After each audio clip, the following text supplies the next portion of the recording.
ખૂબ જ સ્વાદિષ્ટ અને એકદમ સરળતાથી મઠ્ઠો આપણે ઘરે જ બનાવી લઈએ. અને એક વસ્તુ આપણે એવી એડ કરશું ને જેથી કરી આ મઠ્ઠાનો ટેસ્ટમાં બહુ વધારો થશે અને સેમ બહાર જેવો જ લાગશે. તો અહીંયા આપણે 1 લીટર જેટલું દૂધ લઈ લીધું. હવે આ દૂધ જો એકદમ ફૂલ ફેટ ના હોય ને તો કેવું કરવાનું કે 4 થી 5 ચમચી જેટલો મિલ્ક પાવડર લઈ લેવાનો અને આ મિલ્ક પાવડરમાં સહેજ એવું હુંફાળો દૂધ નાખીને એને મિક્સ કરીને એને આપણે જે દૂધ ગરમ થતું હોય ને તેમાં જ એડ કરી દેવાનું. અને આનાથી આપણે જ્યારે દહીં મેળવશું ને તો એકદમ સરસ એવું જમાશે. તો દૂધ તો અહીંયા આપણું ગરમ હોય ને તો તરત જ નહીં મેળવીએ. સહેજ એવું હુંફાળું થાય ને પછી તેમાં 2 થી 3 ચમચી જેટલું દહીં એડ કરીને મેળવી લેશું. હવે આને આપણે એક આખી રાત માટે એમને સેટ થવા રાખી દીધું. તો અહીંયા દહીં તો આપણું એકદમ સરસ એવું જમાઈ ગયું છે. બહુ જ થીક એવું તૈયાર થયું છે કેમ કે આપણે અહીંયા મિલ્ક પાવડર એડ કર્યો.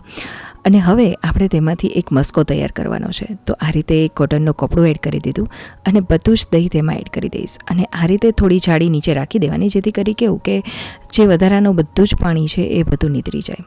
તો હવે આ જે પાણી વધે એને તો આપણે અલગ અલગ વસ્તુમાં વાપરી શકીએ, લોટ બાંધવામાં કે પછી કઢી બનાવતા હોય ત્યારે. અને આપણો અહીંયા જે મસ્કો છે એ એકદમ સરસ એવો તૈયાર થઈ ગયો છે.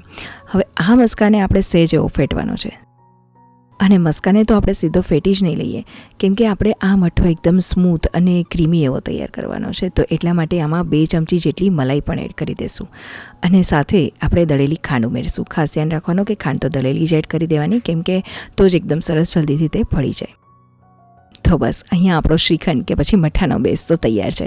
હવે આમાં આપણે જે ફ્લેવરનો શ્રીખંડ તૈયાર કરવો હોય એ પ્રમાણે ફ્લેવર એડ કરી દેવાય.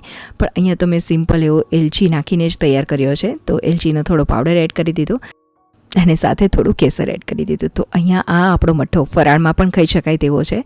બહુ જ ટેસ્ટી એવો લાગે છે. જરૂરથી ટ્રાય કરજો. ખૂબ ખૂબ આભાર.